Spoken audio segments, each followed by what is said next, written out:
அன்னை பர்னிச்சர்ஸ், அன்னை திருமண சீர்வரிசை பொருட்கள், டிவி, ஃபிரிட்ஜ், வாஷிங் மெஷின் உள்ளிட்ட 200க்கும் மேற்பட்ட பொருட்கள் அடங்கிய திருமண சீர்வரிசை ரூபாய் 99,000 மட்டுமே. தமிழகம் முழுவதும் இலவச டோர் டெலிவரி. தொடர்புக்கு 7550144440 9345044044. நிம்மதி ப்ராப்பர்ட்டி மேனேஜ்மெண்ட். கான்டாக்ட் 7667008999.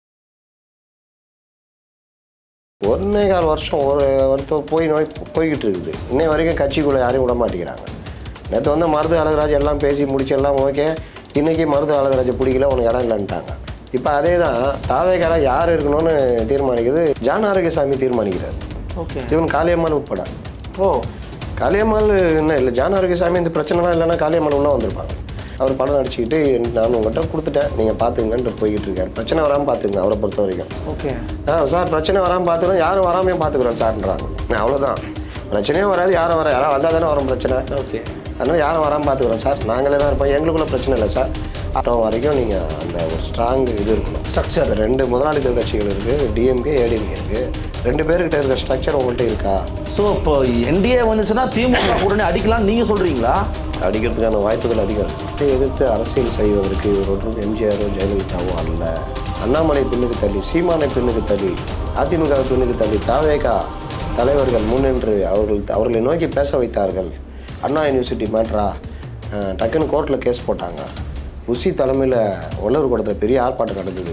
மாவட்டம் தோறும் தாவேகா அந்த பிரச்சனையை கொண்டு போய் பெரிய வைரல் ஆகிட்டாங்க. அப்படின்னு இந்த மாதிரி ஏதாவது நடந்திருந்தால் நீங்கள் சொன்னால் நான் ஏற்றுக்குவேன். வாயிலாக பொதுமக்கள்கிட்ட ஸ்ப்ரெட் ஆகும். அதான் பேசினாரு அவர். என்ன பேசினாரு? திமுகவும் பிஜேபியும் சீரியஸ்னஸ் தெரியாமல் ட்விட்டரில் ஹேஷ்டாக் போட்டு விளையாடிக்கிட்டு இருக்காங்க. இவர் என்ன பண்ணாரு? கெட் அவுட்னு ஹேஷ்டாக் போட்டு சைன் பண்ணி தான் இருந்தாரு. இல்லை, விஜய் நினைக்கிறாருன்னா அவருக்கெல்லாம் தேவையில்லைன்னு நினைக்கிறாரு. அவர் வந்து ஒரு பெரிய ஸ்டாரு, எல்லாருக்குமே தெரியும். எதுக்கு பிரஸ் மீட் பண்ணணும்? மக்களும் தேவையில்லைன்னு முடிவு பண்ணுவோம். நம்ம இப்போ வந்துட்டேன் 2 படம் பார்த்துட்டு இது பண்ணால் வந்து ஓட்டு போட்டுமா? என்ன எதுக்கு வந்தான் அவன், எது என்ன இது வந்து பண்ணாப்புல? யார் அவன் புஷி ஆனந்த்? இப்படி தான் கேட்பாங்க அவங்க வீட்டில். அது கூட பரவாயில்ல, நைட்டு ப்ரெஸ் மீட்டில் அதான் சொல்கிறேன், தாவேகாவோட கூட்டணி. அதை தான் நான் சொல்கிறேன். அது சொன்னோன்னே அவர் கவனிக்கல. பக்கத்தில் இருக்கிற சாட்டை துறைமுருகன் என்னையா இதெல்லாம் கேள்வி இல்லைன்னா அவர் கவனிக்கல விட்டான். மறுபடியும் கேட்குறான் அவன். அவர் கேட்டோன்னா திரும்பி பார்த்துட்டு ஒரு நக்கல் சிரிப்பு செஞ்சுட்டு மறுபடியும் அடுத்த கேள்விக்கு போயிட்டாரு. அந்த அம்மா சம்மந்தப்பட்ட கேள்விகளே கேட்டு அதெல்லாம் வந்து போய் உதயநிதி ஸ்டாலின் பண்ணுவீங்களா? முதல்ல ஒரு ப்ரெஸ் மீட் கொடுத்துருவாரா, இல்லை இந்த மாதிரி இவ்வளோ கேட்க முடியுமா? அன்னைக்கு இப்போ சீமானை வந்து பாடுறா அப்படின்னு அண்ணாமலை பேசியிருந்தா சீமாட்ட போய் கேட்பாங்க, உங்களை வந்து பாடுறான்னு சொல்கிறாரு, என்ன சொல்கிறீங்கன்னு கேட்பாங்க. அப்படி கேட்பாங்க. உதயநிதியே அது மாதிரி சொன்னார்ல, நீ சொல்கிறா பார்க்கலான்னார்ல, அந்த வார்த்தை யாருமே கேட்கல தெரியுமா? யாரும் கேட்கல. முட்டுச்சந்துக்கு பிகே கைப்பிடிச்சு கூட்டு போகிறாரு. இங்கே அது மேட்ரு இல்லை. நீங்கள் 10 எம்எல்ஏ ஜெயிச்சு இங்கே இருந்து மீண்டும் திமுக ஆட்சி தொடர்ந்தால் உங்களை உண்டு இல்லைன்னு பண்ணிடுவாங்க. அப்படி சொல்கிறீங்க? நீங்களாம் மிலிட்டன் கிடையாது, உங்களை என்னென்ன பண்ண முடியும் பண்ணுவாங்க. அவ்வளோ கருத்தியல் ரீதியாக கூட வச்சுட்டு இருக்கிற சீமான் கூட அத்தையே காலி பண்ணிகிட்டு இருக்கிறாங்க. நீங்களாம் ஏமாத்துறோம். அப்போ என்ன பண்ணால் இன்னொரு கமலாசனம் மாதிரி பண்ணுவாங்க. இவர் தோத்தோடு என்ன பண்ணுவார்? அடுத்த 5 நம்ம படம் நடிக்க விட்டோம், அரசியல்னு வந்துட்டோம், 3 வருஷம் அரசியல் மாறிடுவார். அதுதான் பிரச்சனை. படம் நடிப்புது எப்படி இப்போ கடைசி படமாக ஜனநாயகம் தான், அதுக்கு மேலே போக மாட்டேன்னு சொல்லிட்டாரு அவர் தான். 3 புள்ளி வச்சுக்கிங்க, நான் இப்போ சொல்கிறேன், எழுதி வச்சுக்கிங்க.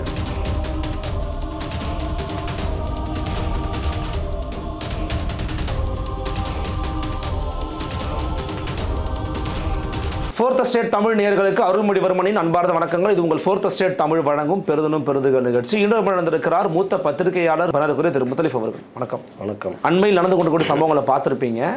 வெளிப்படையாக நான் கேள்விக்கே வந்துடுறேன். விஜய் அவர்கள் தனித்து போட்டியிடணும், தனித்து போட்டியிட தான் ஜெயிக்க முடியும் அப்படிங்கிற ஸ்ட்ராட்டஜியோட நகர்ந்துகிட்டு இருக்கிறாரு அப்படின்னு சொல்கிறாங்க. இன்னொரு பக்கம் அதிமுக கூட்டணிக்காக காத்துக்கிட்டா இருக்குது, அப்படிலாம் ஒன்றும் கிடையாது அப்படிங்கிற மாதிரி ஒரு சினாரியாவும் வந்து இருக்குது. ஆனால் நீங்கள் தொடர்ச்சியாக வந்து திமுக என்ற இந்த வலிமையான கூட்டணி இருக்கிற ஒரு விஷயத்தை நீங்கள் எதிர்கொள்ளணும், அது முறியடிக்கணும்னு நினச்சிங்க அப்படின்னா இன்னொரு வலிமையான கூட்டணி தான் அமைக்கணுன்றதை நீங்கள் தொடர்ச்சியாக வந்து சொன்னீங்க. அதாவது இருக்கிற சினாரியோ இதுதான்ப்பா அப்படின்னு சொன்னீங்க.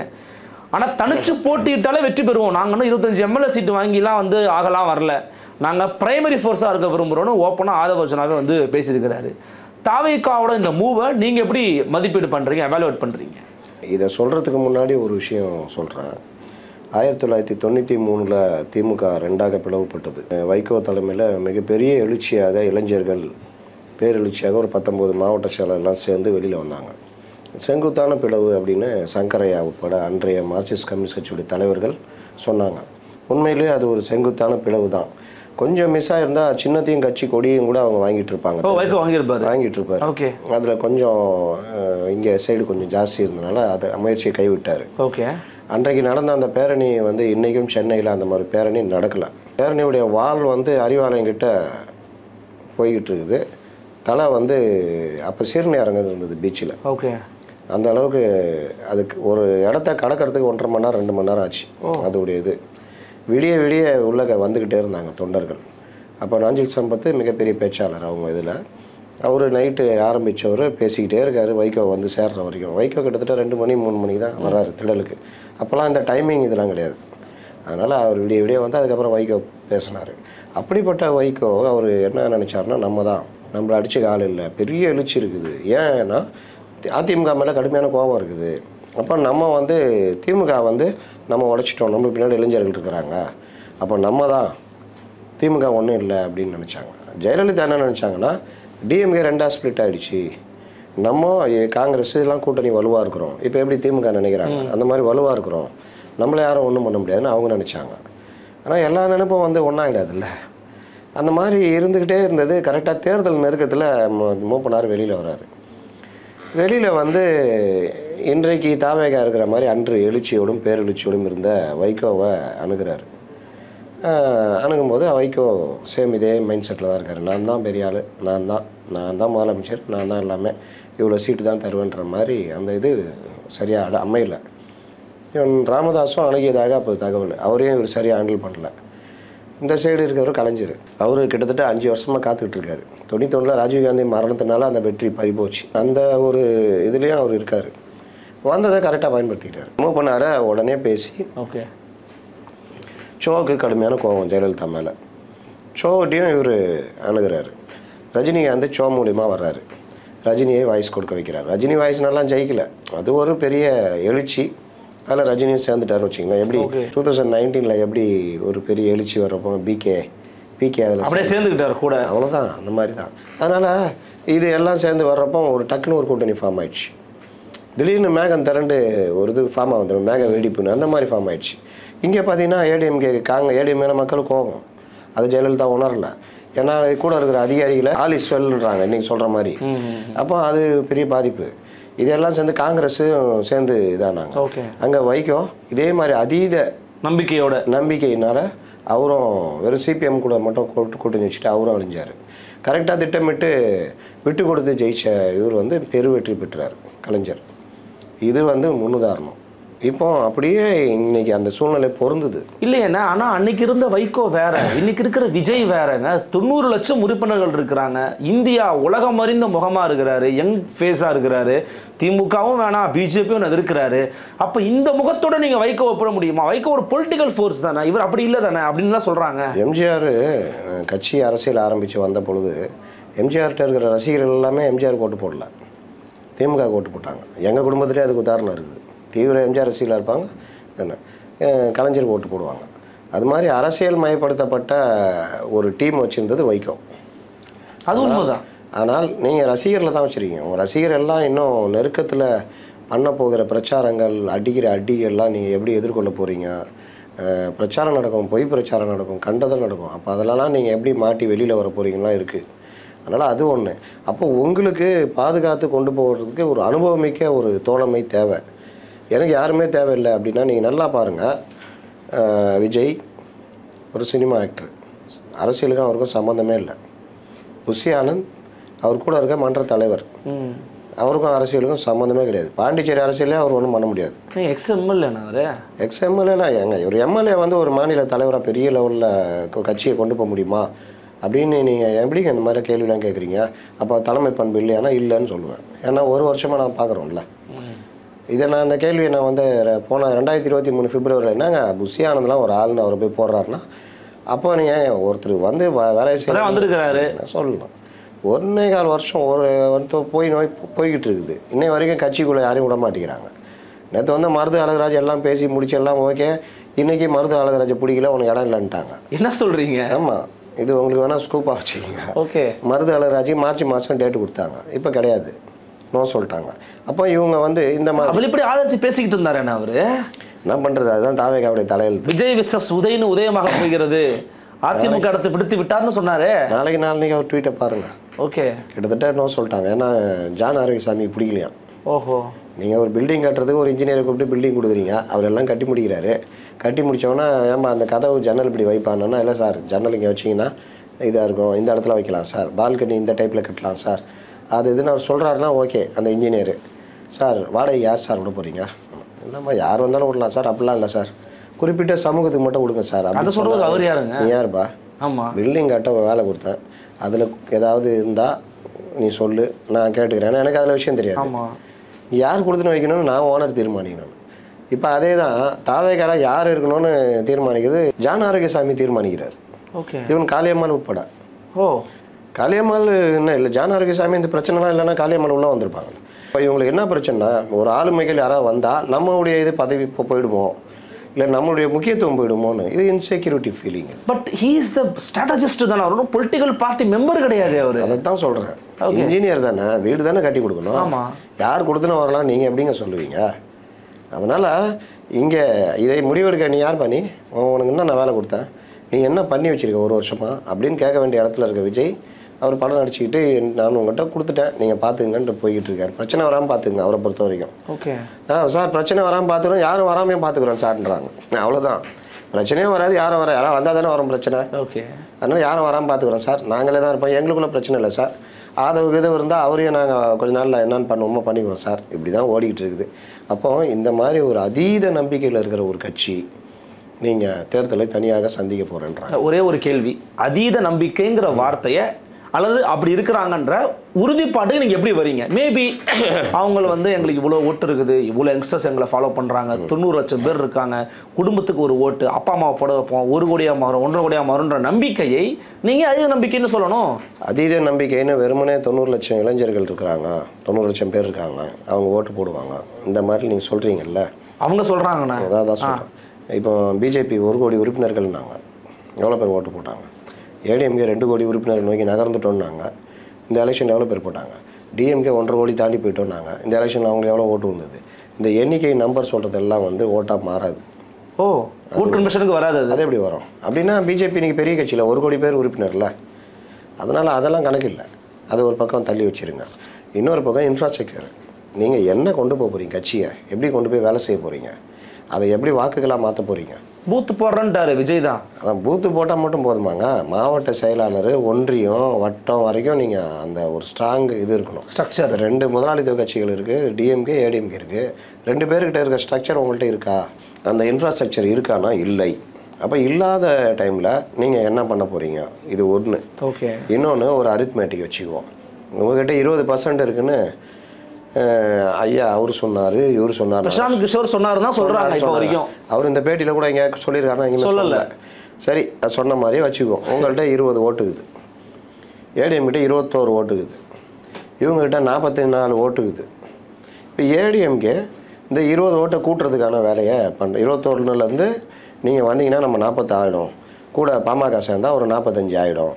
அப்போ இவங்களுக்கு மேலே உள்ள வெறுப்பு, ஒரு பொதுவான ஒரு இதெல்லாம் வரும்போது நம்ம அடிக்கலாம் அப்படின்னு இவங்களை எதிர்பார்க்குறாங்கன்னா, இல்லை நாங்கள் வரமாட்டோம் நாங்கள் தான் ஜெயிப்போம்னா, இவங்க தனியாக 20 வச்சுக்குவாங்க, அவங்க 21, பாமக சேர்ந்து ஒரு 25 வச்சுக்கோங்க, தேமுதிக சேர்ந்து ஏதோ ஒரு 28, நீங்கள் 20, அவங்க 40. தேர்தல் முடிவு என்ன ஆகும்? மீண்டும் அவர்கள் தான் வருவாங்க. அப்போ நீங்கள் உங்கள் நோக்கம் என்ன? பொது எதிரியை வீழ்த்துவது. நோக்கத்துலேருந்து நீங்கள் பின்வாங்குறீங்க.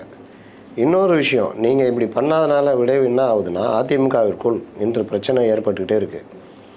நாங்கள் சொன்னது நீங்கள் சொன்ன நாங்கள் கேட்டோம்ல, முடிஞ்சால் தாவேகா கொண்டு வாங்க, முடியலல்ல, திமுக கூட்டணி உடைக்க முடியலல்ல, நாங்கள் சொல்கிறத கேளுங்க. இப்போ எடப்பாடி இப்போ டிமாண்ட் பண்ணுறாங்க, எடப்பாடியே டிமாண்ட் பண்ணுறாங்க. அது எதை நோக்கி போகுது? அது என்டிஏ கூட்டணி நோக்கி போகுது. பிஜேபியோட நம்ம கூட்டணி வச்சுக்கலாம், என்ன கெட்டு போகுது?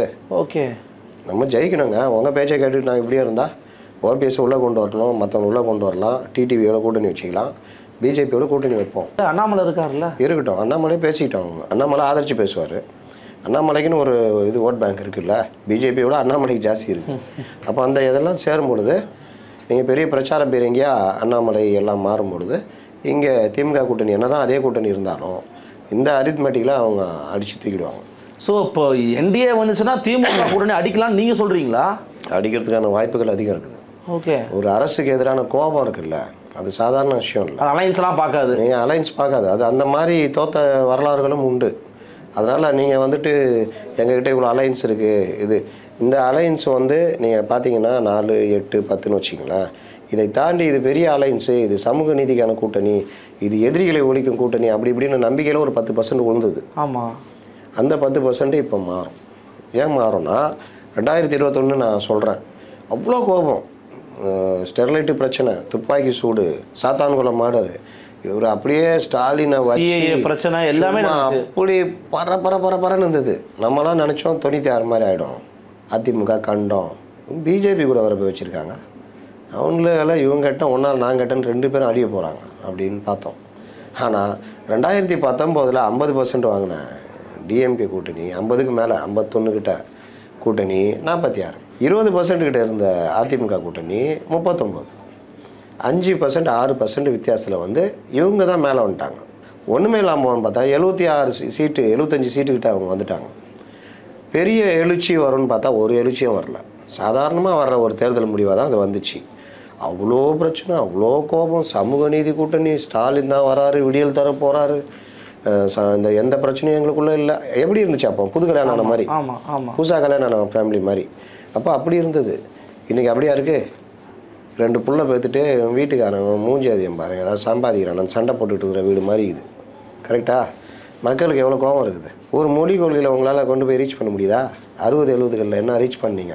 இந்தியை எதிர்ப்போம், இந்தியை விடுவோம்னு. நேற்று நீங்கள் பிறந்த நாள் அன்றைக்கும் அதான் சொல்லியிருக்கேன், அதான் சொல்கிறாரு. ஆனால் அந்த பிரச்சாரம் எடுபடுதா? அன்றைக்கி இருந்த பேர் அடிச்சிருக்கா? உன் வீட்டு பிள்ளைங்களாம் ஹிந்தி படிப்பான், என் வீட்டு பிள்ளை படிக்கூடாதான்ற கேள்வி நீ வர ஆரம்பிச்சிச்சு கீழே. அப்போ எல்லா நாளும் எல்லாரையும் எல்லா காலத்துலையும் ஏமாற்ற முடியாதுன்றது வளர வளர சமூகங்கள் விழிப்புணர்வு அடைகிறாங்க. அது நல்லதோ கெட்டதோ சில விஷயங்கள் அவங்க போய் ரீச் ஆகுது. அப்போ இந்த மாதிரி விஷயங்கள்லாம் பார்க்கும் பொழுது உங்களுக்கு தேர்தல் முடிவு எப்படி வரும்னு சொல்ல முடியாது. அப்போ நீங்கள் நடுவில் மாட்டிக்கிறீங்க. யார்? தவேகா. ஓகே, எப்படி ஆவீங்க? வைகோ 96 என்ன ஆனார்? அந்த கதி ஆவீங்க. 1. 2வது, தாவேகா சித்தாந்த எதிரின்றீங்கல்ல. ஆமாம், பிஜேபி தான். உங்களுக்கு இப்போ ஆதவ அர்ஜுனோ பிகே விடுங்க, அவர் ஏதோ நோக்கத்தோடு ஒர்க் பண்ணுறாருன்னு நினைக்கிறேன் நான். இவங்களுக்கு இது மாதிரி ஏடிஎம் கூட கூட்டணியோ இல்லை இந்த மாதிரி போகாமல் நாம் தனித்து நின்றால் நம்ம என்ன ஆகும்? பிஜேபி ஏடிஎம்கே கூட்டணி அமைஞ்சால் பிஜேபியுடைய வளர்ச்சி அடுத்த கட்டத்தை நோக்கி நகரும். நம்மை அறியாமல் பாஜகவை வளர்ப்பதற்கு நாம் பயன்படுகிறோமே அப்படின்னு ஒன்று. இல்லை பிஜேபி கூட்டணி ஏடிஎம் கூட்டணி சேர்ந்தாலும் சேராட்டினாலும் இங்கே மீண்டும் அதிமுக கூட்டணிக்கு அடுத்த 5 ஆண்டுக்கு நம்ம அந்த ஆட்சியை தொடர்வதற்கு நாம் காரணமாக அமைகிறோமே அப்படின்ற ஒரு சமூக அக்கறை கூட இல்லை பாருங்க. அரசியல் ஓகே, நீங்கள் அரசியல் ரீதியாக ஒரு பெர்ஸ்பெக்டிவ் சொல்கிறீங்க, நான் ஒரு பெர்ஸ்பெக்டிவ் சொல்கிறேன். இது என் கட்சி, நான் கட்சியை வளர்க்கணும், என் கட்சி நிலைத்து நிற்கணும். டாக்டர் திருமாவளவன் பிடியில் ஒரு பேட்டி கொடுத்துருந்தா நீங்கள் கண்டிப்பாக பார்த்துருப்பீங்க. அதில் ஒரு வார்த்தையை சொல்கிறாரு, அவர் ரொம்ப நுணுக்கமாக அரசியலை பார்ப்பாருங்கிறதுக்காக சொல்கிறேன். Vijay will replace ADMK, second பிளேஸுக்கு நோக்கி அவர் வந்துக்கிட்டு இருக்காரு. அப்படின்னும் போது அதிமுக கூட்டணி போய் பிஜேபி கூட போய் அழிஞ்சிருங்க, நான் பிரைமரியாக நின்று தனிச்சு நின்று 10%, 12% நான் வாங்குறேன், 5 வருஷம் திமுக இருக்குதா இருக்கட்டும், நான் எதிர்த்து பேசுகிறேன், அப்போசிஷன் பார்ட்டியாக நான் வளர்றேன், 2031 பார்த்துக்கிறேன், இப்படி விஜய் திங்க் பண்ணக்கூடாதுன்னு நீங்கள் நினைக்கிறீங்க? திமுகவை எதிர்த்து அரசியல் செய்வதற்கு இவர் ஒன்றும் எம்ஜிஆரோ ஜெயலலிதாவோ அல்ல. இது முன்முடிவாக இருக்கக்கூடாதா? இது நம்ம எடுக்கிற முன்முடிவாக இருக்கு. நான் அப்படிலாம் பண்ணவே மாட்டேன். ஏன்னா இந்த ஒரு வருஷத்தில் இந்த கட்சி ஒரு பெரிய ஒரு பாதிப்பை திமுக உண்டு பண்ணிச்சு, பல விஷயங்கள் போராட்டங்களை முன்னெடுத்துச்சு. சரி, அது கூட வேணாம். இந்த அக்டோபர் 27க்கு பிறகு நடந்த சம்பவங்களில் முன்னெடுப்பாக அண்ணாமலை பின்னுக்கு தள்ளி, சீமானை பின்னுக்கு தள்ளி, அதிமுக பின்னுக்கு தள்ளி தாவேகா தலைவர்கள் முன்னின்று அவர்களை நோக்கி பேச வைத்தார்கள். அண்ணா யூனிவர்சிட்டி மேட்ரா டக்குன்னு கோர்ட்டில் கேஸ் போட்டாங்க. உசி தலைமையில் வள்ளூர் கூடத்தில் பெரிய ஆர்ப்பாட்டம் நடந்தது. மாவட்டந்தோறும் தாவேகா அந்த பிரச்சனையை கொண்டு போய் பெரிய வைரல் ஆக்கிட்டாங்க அப்படின்னு இந்த மாதிரி ஏதாவது நடந்திருந்தால் நீங்கள் சொன்னால் நான் ஏற்றுக்குவேன். ஓராண்டாக அவர்கள் கிண்டல் பண்ணுற மாதிரி தான் நீங்கள் நடக்கிறீங்க. அப்போ அவங்களுக்கு நல்லா தெரியுது. இன்னொன்று, பொலிட்டிக்கல் ஸ்ட்ராட்டஜின்றது ஒன்றுமே இல்லை அவங்கள்ட்ட. கூட்டங்களை கூட இந்த கூட்டம் என்ன மாற்றத்தை ஏற்படுத்தியது? வந்தார்கள், ஆளுக்கு 10 நிமிஷம் பேசினாங்க, போயிட்டாங்க. ஒரு கூட்டம் நீங்கள் இதுக்கு எதற்காக கூட்டுறீங்க? கீழே போகிற நிர்வாகிகளுக்கு ஒரு மெசேஜ் இருக்கணும். அவன் என்ன ஒர்க் பண்ணணுன்னு அவனுக்கு நீங்கள் மெசேஜாக கொடுக்கணும். நீங்கள் அவர்களை பயிற்றுவிக்கணும். நீங்கள் அரசியல் பேசணும். நீங்கள் பேசுகிற அரசியல் அந்த கூட்டம் வாயிலாக பொதுமக்கள்கிட்ட ஸ்ப்ரெட் ஆகணும். அதான் பேசினாரு அவர். என்ன பேசினாரு? திமுகவும் பிஜேபியும் சீரியஸ்னஸ் தெரியாமல் ட்விட்டரில் ஹேஷ்டாக் போட்டு விளையாடிக்கிட்டு இருக்காங்க. இவர் என்ன பண்ணார்? கெட் அவுட்னு ஹேஷ்டாக் போட்டு சைன் பண்ணி தானே இருந்தார். இவர் வேறு ஏதாவது மாற்று பண்ணாரா? களத்தில் இறங்கி போராடினாரா? 2 பேரும் எல்கேஜி பசங்க சண்டை போட்டுக்கிறேன்னு அவர் சொன்னார். இவர் என்ன பண்ணார்? ஏங்க அந்த ஆள் கூட சாட்டையில் அடிச்சுக்கிட்டாருங்க. ஏதோ ஒரு வகையில் பொதுமக்கள் கவனத்தை ஈர்த்தாரு. முத்தரசன் மாதிரி ஆளுங்களை கதற விட்டார். கரெக்டா? மீடியாக்கெல்லாம் அன்றைக்கி அதை கையில் எடுத்துக்கிட்டு இவர் சாட்டையில் அடிப்பது சரியா தவறா? அவங்க அஜெண்டா வேறு. கவனத்தை ஈர்த்தாரு. அதன் மூலமாக இந்த விஷயத்தை வெளியில் கொண்டு வரணும்னு சொன்னார் அண்ணாமலை. அண்ணாரா இல்லையா? சீமான் ஏதோ ஒரு வகையில் போய் போராட்டம் பண்ணார், கைதானார். நீங்கள் என்ன பண்ணீங்க? கைது பண்ணி உட்கார வச்சுருக்காங்க.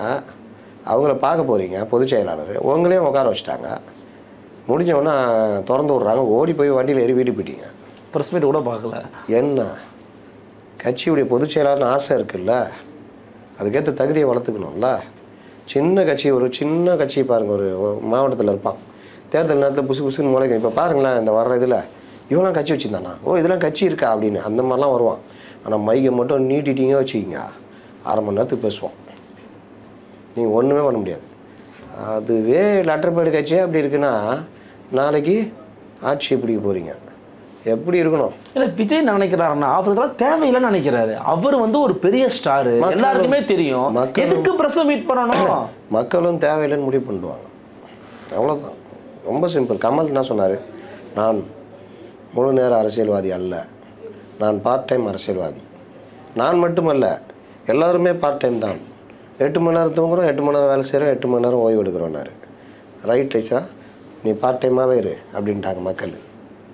ஏன் இன்றைக்கும் சீமானுக்கு வேல்யூ இருக்குது? ஏன் இன்றைக்கும் அண்ணாமலைக்கு வேல்யூ இருக்குது? யார் மக்களோட இணைகிறாங்களோ, நீங்கள் எந்த வரியோட போராட்டமோ ஏதோ ஒரு வடிவம். இன்றைக்கி இருக்கிற வடிவம் என்ன? ட்விட்டரு, டெய்லி பேட்டி கொடுக்குறது, இந்த அறிக்கை விடுறது, ஒவ்வொரு இஷ்யூக்கும் அறிக்கை இருக்குது. 3 நான் என்ன கேட்குறேன், நேற்று அந்த காட்சியை பார்த்தோன்னே எனக்கு ரத்தம் கொதிச்சு போச்சு. எனக்கு ஒரு குழந்தை பாலியல் துன்புறுத்தலுக்கு ஆளாயிருக்குது, 3 வயசு குழந்தை. ஒரு மாவட்ட ஆட்சியர், பேர் மகாபாரதி, யார் அவங்க அதன் பேர் வச்சாங்கன்னு தெரில, ஆணுக்கும் பெண்ணுக்கும் கற்பை பொதுவில் வைப்புன்னு பாடினவன் பாரதி. வந்து அந்த குழந்தை சைட்லேயும் தப்பு இருக்குது. அது வந்து காலையில் அந்த பையன் மேலே காரி துப்பி இருக்குது. 3 வயசு குழந்தை காரி துப்பிது, எட்டி உதவிக்குது, என்ன வேணால் பண்ணுது, ரசிப்போம். அதெல்லாம் குழந்தை என்ன பண்ணாலும் ரசிப்போம், தூக்கி கொஞ்சுவோம். அதை பாலியல் பலாத்காரம் பண்ணுவாங்களா? 3 வயசு குழந்தைய பாலியல் பலாத்காரம் பண்ணுறவன் சரியான மனநிலை உள்ளவனாங்க, மனப்பிறழ்வு நோய் தான் அவனுக்கு இருக்குது. அதை நீ என்ன பார்க்குற? நீ ஒரு மாவட்ட ஆட்சியர், இந்த மாதிரி ஆட்களை மாவட்ட ஆட்சியராக வச்சுருக்கீங்கன்னா உங்களை நாங்கள் என்ன சொல்கிறது? பெரிய எதிர்ப்பு வந்தோன்னே மாற்றினாங்கன்னு நினைக்கிறேன். மாற்றிட்டாங்க. இது மாதிரி விஷயங்கள் வரும்போது நமக்கே கோபம் வருது. இவரெல்லாம் எப்படிங்க ஆட்சியர் ஆனாலும் நம்ம ஒரு ட்வீட்டை பண்ணுறோம், ரியாக்ட் பண்ணுறோம். அண்ணாமலை உடனடியாக ரியாக்ட் பண்ணுறோம். நீங்கள் என்ன பண்ணீங்க? நீங்கள் தான் அறிவாளிகளாச்சே, மாற்றி யோசிக்கிறவங்க. வேறு மாதிரி மாற்றி யோசிக்க வேண்டியதானே, எதாவது பண்ண வேண்டியதானே, என்ன பண்ணீங்க? ரியாக்ஷன்ஸ் கம்மியாக இருக்குன்றீங்களா? Political activity இல்லைங்கிறீங்களா? வேறு என்ன? அதுதானே இவ்வளோ நேரம் சொல்லிக்கிட்டு இருக்கிறேன். இது எதுவுமே இல்லாமல் நீங்கள் எப்படிங்க களத்துக்கு போவீங்க? முதலே சொல்லிட்டாரு என்ன, அவரு தான் எனக்கு சடங்குக்காக சம்பிரதாயத்துக்காக போராட்டம் பண்ணுறது அப்புறம் களத்துக்கு வரதெல்லாம் விருப்பம் இல்லை, நம்ம வந்து டீசென்ட் பாலிடிக்ஸ், டீப் பாலிடிக்ஸ் பண்ணுவோம்லாம் சொன்னார். டீசெண்டாக சொல்லிட்டு போங்க. திரு மகாபாரதி என்கிற பெருமையுள்ள இந்த மாவட்ட செயலாளர் அவர்கள், மாவட்ட ஆட்சியர், இப்படிப்பட்ட ஒரு வார்த்தையை உதிர்த்ததை நாங்கள் பெரிதும் சகித்து கொள்ளவில்லை. பேராண்மை கொண்ட முதல்வர் அவர் இப்படி சொல்லிட்டு போங்க. நாங்கள் கதையாங்க இது. நீங்கள் மக்களோட ஒன்றாமல், மக்கள் பிரச்சனையை கையில் எடுக்காமல், மக்கள் உங்களை ஏற்றுக்க மாட்டாங்க. நீங்கள் சொன்னீங்கல்ல, வீட்டில் இருக்கிறவங்க ஓட்டு போட வைப்பேன்னு, வரும் பாருங்க பிரச்சாரம். போடா, நம்ம இப்போ வந்துட்டேன், 2 படம் பார்த்துட்டு இது பண்ணால் வந்து ஓட்டு போட்டுமா? என்ன எதுக்கு அவன் எது என்ன இது வந்து பண்ணாப்புல, யார் அவன் புஷி ஆனந்த், இப்படி தான் கேட்பாங்க உங்கள் வீட்டில், புரியுதா? அதெல்லாம் வந்து நீங்கள் அரசியல் படுத்துறதுன்றது வேறுங்க. அவன் விஜய் ரசிகராகவே இருப்பான். அண்ணாமலை பேசுறது பிடிக்கும் அவனுக்கு, நல்லா கேட்குறாருப்பா அவரு, அடிச்சோன்னு அடிக்கிறாருப்பா அவரு. நான் விஜய் ரசிகருங்க, என் ஓட்டு அண்ணாமலைக்குன்றோம். நான் விஜய் ரசிகருங்க. சீமான் என்ன மாதிரி பேசுகிறாரு, நேற்று ஸ்டேட்மெண்ட் பார்த்தீங்களா? நம்ம ஆளுங்க, ஒரு மனிதர் கேட்ட கேள்விலாம் பதில் சொல்கிறாங்க. சார் நீங்கள் ஏன் வழக்கமாக வெள்ளை சட்டை போட்டுருவீங்க, நீங்கள் ஏன் ஆரஞ்சு கலரில் சட்டை போடுங்க, இந்த மாதிரிலாம் கேள்வி கேட்பீங்க நீங்கள். அது கூட பரவாயில்ல. நைட்டு ப்ரெஸ் மீட்டில் அதான் சொல்கிறேன், தாவேக்காவோட கூட்டணி அதான் சொல்கிறேன். அது சொன்னோன்னே அவர் கவனிக்கல. பக்கத்தில் இருக்கிற சாட்டை துறைமுருகன், ஏய் என்னையா இதெல்லாம் கேள்வின்னா அவர் கவனிக்கல விட்டான். மறுபடியும் கேட்குறான் அவன். அவர் கேட்டவொன்னா திரும்பி பார்த்துட்டு ஒரு நக்கல் சிரிப்பு சிரிச்சுட்டு மறுபடியும் அடுத்த கேள்விக்கு போயிட்டாரு. விட மாட்டேங்கிறான். சார் சீமான் சார், அதுவும் பார்த்தீங்கன்னா அப்படி கையை வச்சுக்கிட்டு அந்த கேள்விகள் எல்லாம் பார்த்தீங்கன்னா பண்ணுறது, அந்த சைடில் உட்காந்துட்டு திருப்பி திருப்பி அந்த அம்மா சம்மந்தப்பட்ட கேள்விகளே கேட்டுட்டு அதெல்லாம் வந்து போய் உதயநிதி ஸ்டாலின்ட்ட பண்ணுவீங்களா? முதல்ல ஒரு ப்ரெஸ் மீட் கொடுத்துருவாரா, இல்லை இந்த மாதிரி கேட்க முடியுமா கேட்பீங்களா? அன்னைக்கு இப்போ சீமானை வந்து பாடுறா அப்படின்னு அண்ணாமலை பேசியிருந்தா சீமான்ட்ட போய் கேட்பாங்க, உங்களை வந்து பாடுறான்னு சொல்கிறாரு என்ன சொல்கிறீங்கன்னு கேட்பாங்க. அப்படியே கேட்பாங்க. உதயநிதியை அந்த மாதிரி சொன்னார்ல, நீ சொல்கிறா பார்க்கலான்னார்ல, அந்த வார்த்தை யாருமே கேட்கல தெரியுமா? யாரும் கேட்கல. கேட்க முடியாதுல்ல. கேட்டு வீட்டுக்கு போனீங்க, ஆஃபீஸ் போகிறதுல உங்களுக்கு ஆஃபீஸ் போகிறதுக்குள்ளேயே முடிஞ்சிடும்ப்பா, கிளம்புப்பா. அதனால் நீங்கள் மீடியாக்கள் என்ன வேணால் கேட்கலாம் அப்படின்னு. அப்போ அவர்கிட்ட போய் தாவே கேட்கணும். அதுக்கப்புறம் மறுபடி கேட்டோன்னா அவர் சொன்னார், கொள்கை ரீதியாக எங்களுக்கு பிரச்சனை இருக்குப்பா. அந்த நேரத்துலையோ அதை சொல்கிறாரு அவர். பிரச்சனை இருக்குது தம்பி. அதுக்கப்புறம் ஏதோ அவரை நோண்டுற மாதிரி கேட்குறாங்க. அதுக்கு தம்பிக்கும் எனக்கும் எந்த பிரச்சனையும் இல்லை.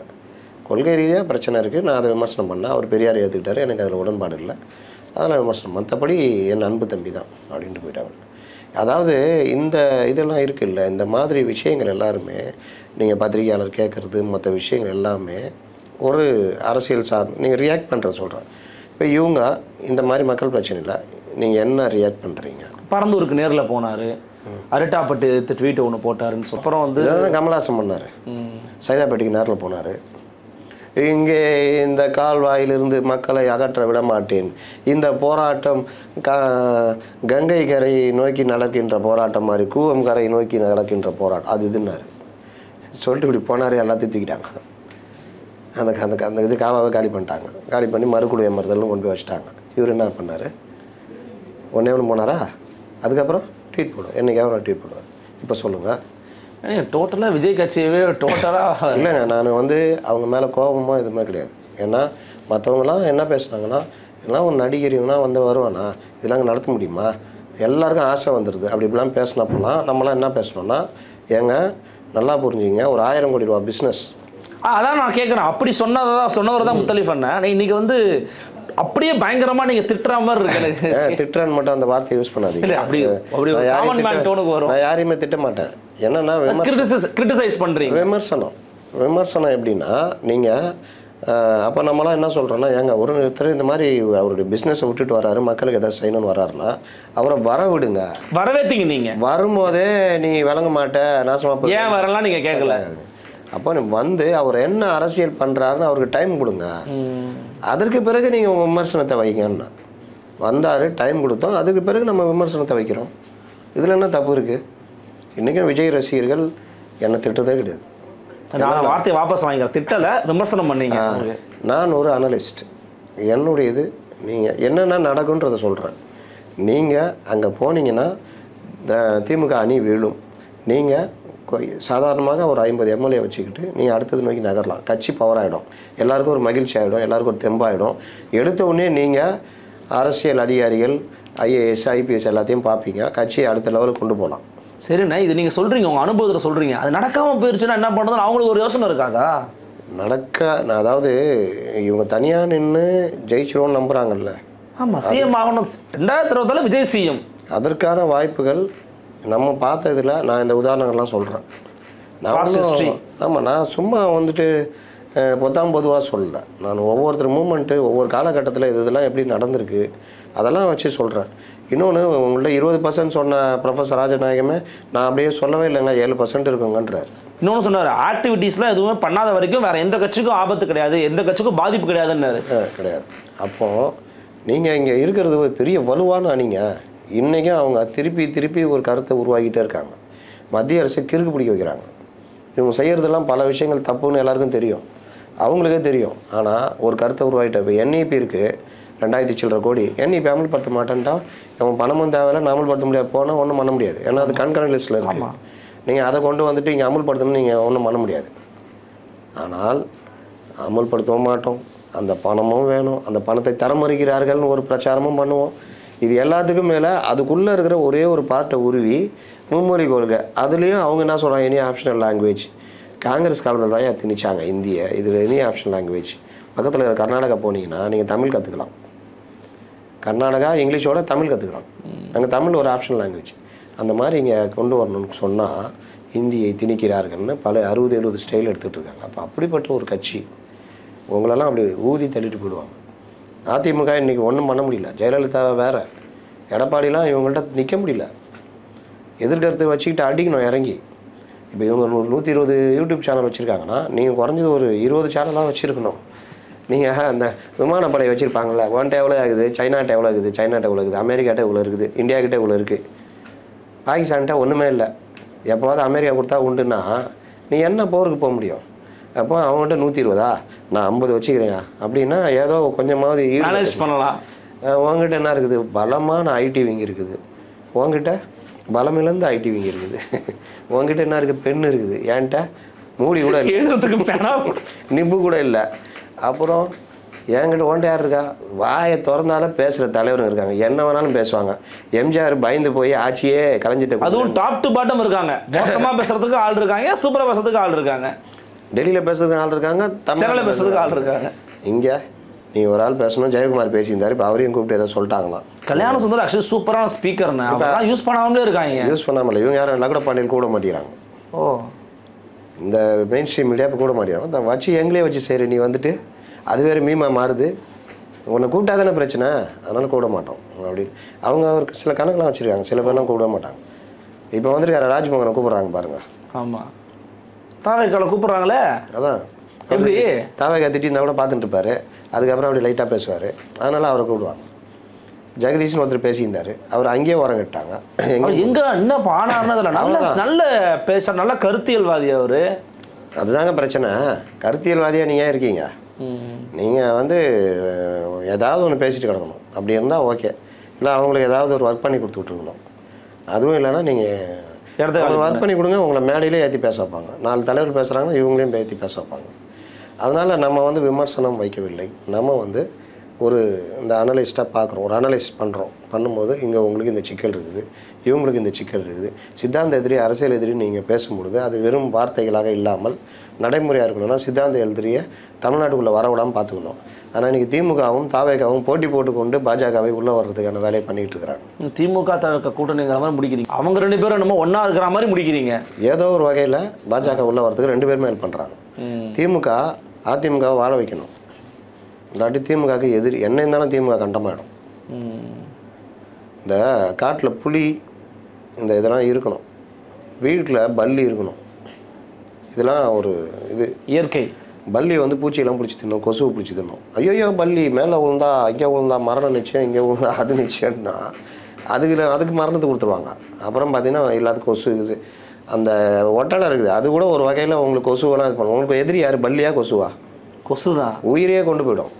ஆனால் நம்மளால் எதை பார்ப்பான், பல்லியை பார்ப்பான். சேம் அதே மாதிரி புலி வந்து அந்த அந்த சமநிலைப்படுத்துற வேலை. உண்மை உண்மை. ஆனால் நீ நிறைய மான் வரக்கூடாது, புலி வந்து மான் வளர்ந்துச்சுன்னா புல்லெல்லாம் திண்டு போயிடும், அப்புறம் மழை பெய்ய எதுவுமே வராது. புலி அதை சமநிலைப்படுத்தும். யானை மிகப்பெரிய அளவில் சமநிலைப்படுத்தும். அதோடைய எச்சம் வந்து யானையுடைய அந்த இது வந்து உங்களுக்கு காடு ஃபுல்லாக அது போட்டு போகும்போது அது மரம் வளருது, மற்றதுக்கெலாம் இயற்கை உரம் அது. ஆனால் அந்த யானையை அழிக்கிற வேலை. அப்போ இந்த மாதிரி ஒவ்வொன்றுமே ஏதோ ஒரு வகையில் இயற்கை உதவி பண்ணுது. அந்த மாதிரி இந்த தமிழக அரசியலில் திமுக இருந்தால் அதிமுக இருக்கணும், 2 இருந்தால் பேலன்ஸ். ஊழல் தான் இவங்கள்ட்ட பிரச்சனையை தவிர வேறு எந்த பிரச்சனையும் கிடையாது 2 பேர்ட்டையும். உண்மை. ஆனால் நீங்கள் இப்போ இவங்களெல்லாம் விட்டிங்கன்னா அது பாருங்கள் திருப்பரங்குன்றம் அந்த மாதிரி வளர்ந்துடும். அப்போ இது வந்து ஒரு முட்டுச்சந்துக்கான வழின்னு முத்தலீஃப் அண்ணா சொல்கிறதா எடுத்துக்கலாமா? தாராளமாக எடுத்துக்கலாம். முட்டுச்சந்துக்கு பிகே கைப்பிடிச்சு கூட்டு போகிறாரு, மிகப்பெரிய அரசியல் வியூக வகுப்பாளர், கையை பிடிச்சி கூட்டு போகிறாரு. அப்படி கூட்டு போனோம். அந்த பேட்டி நான் பார்க்கும்போது டீசர் பார்க்கும்போது அப்படி தான் இருக்குது. பொதுவாக டீசரில் ஒன்று வரும், பேட்டியில் ஒன்று வரும், அதனால் நம்ம இப்போதைக்கு சொல்ல முடியாது. இருந்தாலும் அவர் தனிச்சு நிற்கும், ஏடிஎம்ல கூட்டணியா நோ அப்படின்ற மாதிரி சொல்கிற மாதிரி வருது. இவங்க தந்தி டிவிலாம் எப்படி போடுவாங்க தெரியும்ல, வேறு எதுக்கும் இதையும் போடுவாங்க. அதனால் நான் அப்படி நம்பலை, பிகே அப்படி பண்ணுவார் நம்பலை. எப்படின்னு எனக்கு தெரியல, ஏன்னா முழு பேட்டி வந்தால் தான் நமக்கு தெரியும். அப்படி பிகே நினச்சாருன்னா கிட்டத்தட்ட முடிச்சு விட்ற கதை தான். முடிச்சு விட்ற கதை. ஏன் சொல்கிறேன்னா, நீங்கள் ஒருவேளை நீங்கள் உறுதியாக இருக்கிறீங்க ஏம்பா நான் பேசுகிற பலர்கிட்ட என்ன சொல்கிறேன் உங்களுக்கு என்னங்க அவங்க நாங்கள் தனிச்சு நிற்கிறோம். விஜய் வச்சுட்டு போறாரு, விஜய் எம்எல்ஏ ஆட்டாருன்னா கட்சி வளர போகுது. விஜய் ஜெயிக்க போகிறாரு, ஒரு 10 எம்எல்ஏ ஜெயிக்கிறவங்க, நாங்கள் 21-31 பார்த்துக்குறோம், உங்களுக்கு என்னங்க பிரச்சனைன்றாங்க. இங்கே அது மேட்ரு இல்லை. நீங்கள் 10 எம்எல்ஏ ஜெயிச்சு இங்கே இருந்து மீண்டும் திமுக ஆட்சி தொடர்ந்தால் உங்களை உண்டு இல்லைன்னு பண்ணிடுவாங்க. அப்படி சொல்கிறீங்க? நீங்களாம் மிலிட்டன் கிடையாது, உங்களை என்னென்ன பண்ண முடியும் பண்ணுவாங்க. அவ்வளோ கருத்தியல் ரீதியாக கூட வச்சுட்டு இருக்கிற சீமான் கூட அத்தையே காலி பண்ணிகிட்டு இருக்கிறாங்க. நீங்களாம் ஏமாத்துறோம். எல்லாம் புதுசாக வந்தோன்னே மாவட்ட செயலாளர்லாம் வழக்கமான திமுக அதிமுக மாவட்ட செயலாளரோட மோசமாக போய்கிட்டு இருக்கிறாங்க, நான் கேள்விப்படுறேன். அப்படி இருக்கும்போது உங்களை ஈஸியாக வாங்கிறதுக்கு என்ன பெரிய விஷயமா? பொதுச் செயலாளராக வாங்கிட்டு போயிடுவாங்க, மேட்டர் முடிச்சு விட்ருவாங்க. அப்போ என்ன ஆனால் இன்னொரு கமலாசனம் மாறி போயிடுவாப்புல. இவர் தோத்தோடு என்ன பண்ணுவார்? அடுத்த 5 நம்ம படம் நடிக்க விட்டோம், அரசியல்னு வந்துட்டோம், 3 வருஷம் அரசியல் மாறிடுவார். அதுதான் பிரச்சனை. படம் நடிக்க போயிடுவார். எப்படி இப்போ கடைசி படமே ஜனநாயகம் தான், அதுக்கு மேலே போக மாட்டேன்னு சொல்லிட்டாரு அவர் தான். 3 புள்ளி வச்சுக்கிங்க, நான் இப்போ சொல்கிறேன், எழுதி வச்சுக்கிங்க. இவர் இந்த இது தேர்தல் தோற்று ஒரு 10 எம்எல்ஏ 12 எம்எல்ஏனா படம் நடிக்க போயிடுவார். உறுதியாக சொல்கிறீங்களா நீங்கள்? கேட்டால் பிகே சொல்லிக்கிறார் நீங்கள் படம் நடிங்கன்னு இருக்காப்புல. படம் நடிக்க போயிடுவார். விட்டார் எர்ஜென்ட்டில் கூட நடிப்பார். அவ்வளோ தூரமாக போவாங்க. வேற என்ன, ஏன் பிஸ்னஸ்ங்க அப்படின்றாங்க, அவ்வளோதான். இவர் படத்தை எர்ஜென்ட்டு டிஸ்ட்ரிபியூட் பண்ணோம். இதெல்லாம் நடக்குங்க. ஏன்னு சொல்கிறேன்னா நீங்கள் பலமாக ஆவதை அவர்கள் விரும்பவில்லை. ஓகே, நீங்கள் உங்களுக்கு நீங்களே குழி தோண்டிக்கிட்டீங்கன்னா அவங்களுக்கு குழி தோன்ற வேலையும் மிச்சம், மண்ணள்ளி போடுற வேலையை மட்டும் பார்ப்பாங்க. புரியுதா? அப்போ ரொம்ப ரொம்ப ஈஸியாக காலி பண்ணுவாங்க. விஜயகாந்த் காலி பண்ணல, அது மாதிரி நடக்கும். உங்கள் வெற்றி தானே அவர் பாடுபட்டார். திமுக எடுத்து விஜயகாந்த் அன்றைக்கி சேரலன்னா நீங்கள் என்ன பண்ணியிருப்பீங்க? வந்தே இருக்காது அதிமுக ஆட்சி. வந்தவொன்னே அவர் என்ன பண்ணீங்க? காலி பண்ணாங்க. நான் தினம் தினம் பார்த்தேன், தினம் தினம் அவமானம். சின்னதாக அதான் பேசினா என்சி கிண்டல் பண்ணுறது. இப்படியே சந்திரகுமாரை அவர் கொக்கி போட்டாங்க, முடிச்சு விட்டாங்க. கடைசியில் சந்திரகுமார் மூலம் எடுத்துட்டாங்க. ஆமாம், அவங்களாம் ஸ்லீப்பர் செல்லுங்க. இதோட என்கிட்ட விசுவாசமாக பேசின ஒரு 7-8 டிக்கெட்டு பார்த்தா அதெல்லாம் ஸ்லீப்பர் செல்லு. கேட்டால் சிஎம்ஐ பார்த்து தொகுதி விஷயமா பேச போனாங்களாம். எந்த காலத்தில் யார்? அதுவும் ஜெயலலிதா அம்மையார்ட்ட போயிட்டு இந்த கூத்துலாம் நடந்தது. அப்போது அவங்க வந்து ஏடிஎம்கே டிஎம்கே அந்த சமநிலையை பாதுகாத்துக்கிட்டாங்க. இன்னொருத்தர் வரக்கூடாது. விஜயகாந்த் நீ அவன் நேற்று வந்துட்டு நீ ஒரு சமமாக உட்காருவியா, நீ ஒரு இதுவா அப்படின்னு ஆட்சி காலி பண்ணாங்க. 29 எம்எல்ஏ பவர்ஃபுல். விஜயகாந்த் சாதாரணாலா கிடையாது. கலைஞரின் ஜெயலலிதா விட்டு ரவுண்டு கட்டினாப்புல. 2006லையும் 2009லையும் மிகப்பெரிய சேதாரத்தை உண்டு பண்ணாப்புல.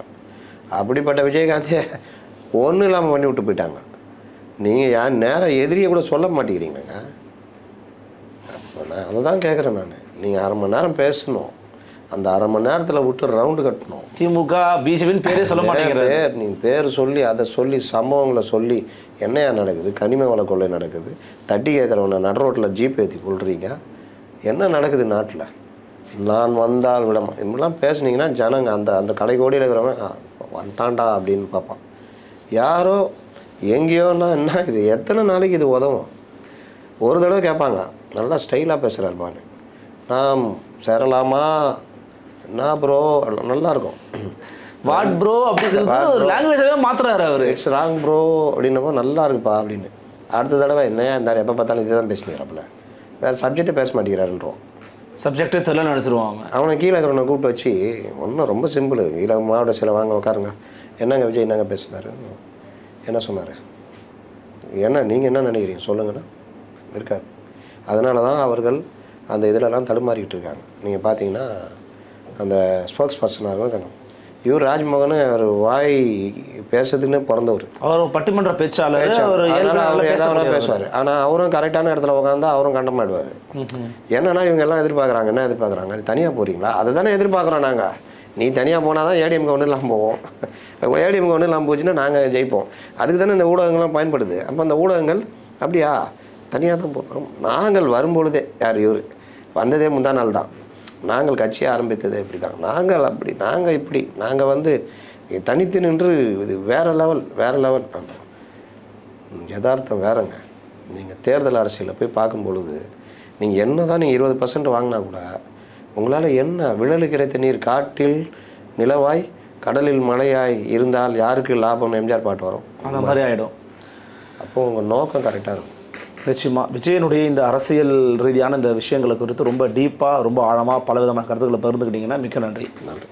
நன்றி, வணக்கம்.